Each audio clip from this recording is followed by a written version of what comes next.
இப்போ வந்து நாங்கள் பாலக்காடு மாவட்டம் கொல்லங்கோட்டில் இருக்கக்கூடிய குடிலிடம் அப்படிங்கிற இடத்துக்கு தான் வந்திருக்கிறோம். இந்த இடம் வந்து எதுக்கு பயன்படுது அப்படின்னா ஷூட்டிங் ஸ்பாட்டுங்க. சினிமாவில் வரக்கூடிய காட்சிகள் எடுக்கிறது. வாங்க ஸ்பாட் எப்படி இருக்கும்போது உள்ளே போய் பார்க்கலாம். டிக்கெட் எவ்வளோன்னு? 2 ஆள்.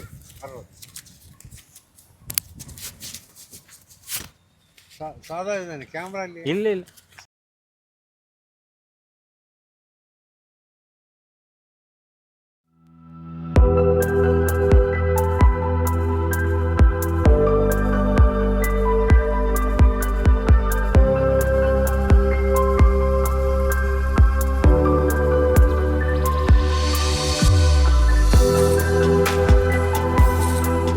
இது வந்து மாட்டு வண்டி எப்படி இருக்குது பாருங்கள். கிராமங்களில் வந்து இது தட்டு வண்டி அப்படின்னு சொல்லுவாங்க.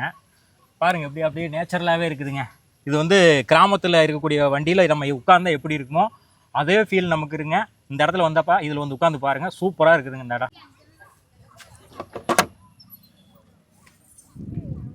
இது பாருங்கள், இது வந்து தோணி அப்படி சொல்லுவாங்க இங்கிலீஷில் போட்டு. இந்த இடத்துல வந்து விவசாய நிலத்தில் இது வச்சுருக்கிறாங்க. எதுக்குன்னா ஒரு அட்ராக்ஷன் இருக்கும் அப்படிங்கிற மாதிரி வச்சுருக்கிறாங்க. இது வந்து நிறைய இடத்துல இது மாதிரிலாம் இருந்ததுன்னா கொஞ்சம் பார்க்குறக்கு அழகாக இருக்கும். அந்த மாதிரி இதை வச்சுருக்கிறாங்க. பார்க்குறக்கு அருமையாக இருக்குதுங்க. வாங்க அடுத்தது என்ன இருக்குன்னு பார்க்கலாம். என்னது புதுசாக இருக்குது குடில். இது எங்கேயோ பார்த்த மாதிரி இருக்கே. ஐயோ செம்மையாக இருக்குது. ஆமாம், அது விவசாய இடத்துலலாம் இந்த மாதிரி தான் அமைச்சு வச்சுருப்பாங்க. பார்க்குற அவ்வளோ அழகாக இருக்குதே. ஆமாம், விவசாயிகள்லாம் இந்த மாதிரி குடியில் அமைச்சு தான் அவங்க வேலையெல்லாம் முடிச்சுட்டு சாப்பிட்ற டைமில் வந்து இந்த இடத்துல வந்து சாப்பிடுவாங்க. ரெஸ்ட் எடுக்கிறது இந்த மாதிரி இடத்துல ரெஸ்ட் எடுப்பாங்க. அதே மாதிரி நைட்டுக்கு வந்து வயலை பாதுகாக்கணும்னாலும் இந்த இடத்துல படுத்திருப்பாங்க. அப்பேற்பட்ட குடிலுக்கு தான் நம்ம வந்திருக்கிறோம். குடில் வந்து தத்ரூபமாக அமைச்சு வச்சுருக்காங்க விவசாய நிலத்துக்குள்ளே. இந்த இடத்துல உட்காந்தா ஒரு விவசாயிக்கு வந்து என்ன எண்ணங்கள் வருமோ அந்த எண்ணங்கள் வந்து இந்த இடத்துல வருங்க, ஒரு விவசாயியாக இருந்தால். அதனால் நீங்களும் வந்து பாருங்கள், உங்களுக்கும் அதே எண்ணம் வரும். இது வந்து ஒரு வயல்வெளி தாங்க. இந்த வயல்வெளி தான் இப்படி செட் பண்ணி வச்சுருக்கிறாங்க. இந்த இடம் வந்து பார்த்திங்கன்னா இது வந்து கிராமத்தில் வந்து அரிக்கி லைட் அப்படி சொல்லுவாங்க. இது ஏன் இந்த இடத்துல தொங்க விட்டுருக்குறாங்க அப்படின்னா, இது வந்து இயற்கையாக இருக்கணும், இந்த வயல்வெளியில் இதெல்லாம் பயன்படுத்துவாங்க அப்படின்னு சொல்லிட்டு இதை வந்து ஒரு நினைவாக வச்சுருக்கிறாங்க. இங்கே வந்து நீங்கள் ஃபோட்டோ எடுத்துக்கலாம், வீடியோ எடுத்துக்கலாம். அந்த மாதிரி உள்ள இடம் தாங்க இது. அதுக்கு அதே மாதிரி பார்த்திங்கன்னா இந்த மாதிரி நிறைய குடில்கள் இந்த இடத்துல இருக்கும். வாங்க அடுத்து அதை என்னன்னு போய் பார்க்கலாம். இது பாருங்கள், நெல் எப்படி விளைஞ்சி கிடக்குதுன்னு. இந்த இடத்த தான் நமக்கு வந்து ரொம்ப பார்க்குறதுக்கு அழகாக இருக்குதுங்க. இதெல்லாம் வந்து கிராமங்களில் பார்க்கும்போது அவ்வளோ அழகாக இருக்கும். இந்த மாதிரி விவசாய இடத்த தான் இப்போ வந்து ஷூட்டிங் ஸ்பாட்டை மாற்றி விட்டுருக்குறாங்க. இது பார்க்குறதுக்கு எவ்வளோ அழகாக இருக்குது பாருங்கள், நச்சுன்னு இருக்குது. இதைத்தான் நம்ம அரிசி அரைச்சி சாப்பிட்றோங்க. பார்த்தீங்களா, இப்படி தான் இருக்கும். கிராம வயலில் விளைஞ்ச நெல் இப்படி தான் இருக்குங்க. பாருங்கள், இந்த தண்ணி வந்து ஏன் இப்படி ஓடுன்னு பார்க்குறீங்களா? அதாவது வயல் விட்டு வயல் தண்ணி பாயினா இந்த மாதிரி தாங்க பாய். இந்த இடத்துல வந்து அணை இருக்கும். ஆனால் தண்ணி இங்கே பாயக்கூடாது அப்படின்னா இந்த இடத்துல அணையை போட்டுருவாங்க. அப்படி பாயணும்னா இந்த மாதிரி திறந்து விட்ருவாங்க. விவசாய நிலத்துக்கு இப்படி தாங்க தண்ணி பாய்ச்சிருது. பாருங்கள் எவ்வளோ அழகாக இருக்குங்க. இந்த இடத்துக்கு பார்க்கும்போது உங்களுக்கு எப்படி இருக்குது? ஒரு ஹார்டின்கில் வந்து உட்காந்துருக்கிற மாதிரி இருக்குதா? ஹார்டின் அந்தளவுக்கு வந்து வடிவமைச்சு வச்சுருக்கிறாங்க. வயல்வெளியில் அதுவும் இந்த மாதிரி பாதை அமைச்சு எப்படி செட் பண்ணி வச்சுருக்காங்க பாருங்கள். அதனால தாங்க இந்த இடத்துல வந்து எல்லாருமே ஷூட்டிங் எடுக்க வராங்க.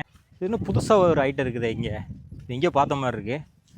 அப்படியே இது அந்த காலங்கள்லாம் வந்து தண்ணி இறக்க பயன்படுத்துறதுங்க. எவ்வளோ நல்லா இருக்கு பாருங்கள். இப்படி சுற்றி விட்டோம்னா இதில் வந்து பெல்ட் இருக்கும். இந்த மாதிரி அந்த பெல்ட்டை சுற்றி கீழேருந்து தண்ணி இறக்க பயன்படுத்துவாங்க அந்த காலத்தில். அதை தாங்க இங்கே வயல்வெளியில் அமைச்சு வச்சுருக்கிறாங்க. நமக்கெல்லாம் வந்து தெரியப்படுத்தணும், ஏன்னா இளைய தலைமுறைகள்லாம் தெரியணும் இல்லையா? அதனால இந்த இடத்துல செட் பண்ணி வச்சுருக்கிறாங்க. பாருங்கள், சுற்றி வர பாருங்கள் எவ்வளோ நல்லா இருக்குன்னு. அருமையாக இருக்குல்ல? பழைய ஞாபகம் நமக்கு வருதுங்க.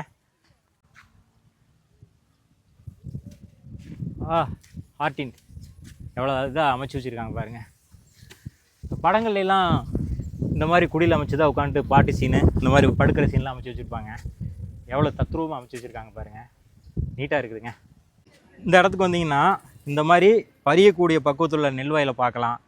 அதே மாதிரி இந்த சைடெல்லாம் அப்படியே வியூவை பார்க்கலாம். மலையிலேருந்து தண்ணி ஒழுகுது பாருங்கள், அதை பார்க்கலாம். இந்த சைடு எடுத்துக்கிட்டோம்னா தென்னை மரங்கள் பூரா பார்க்கலாம். ஒரு விவசாய நிலத்தில் வந்து என்னவெல்லாம் இருக்குமோ அதெல்லாம் அந்த இடத்துல அமைச்சு வச்சுருக்கிறாங்க.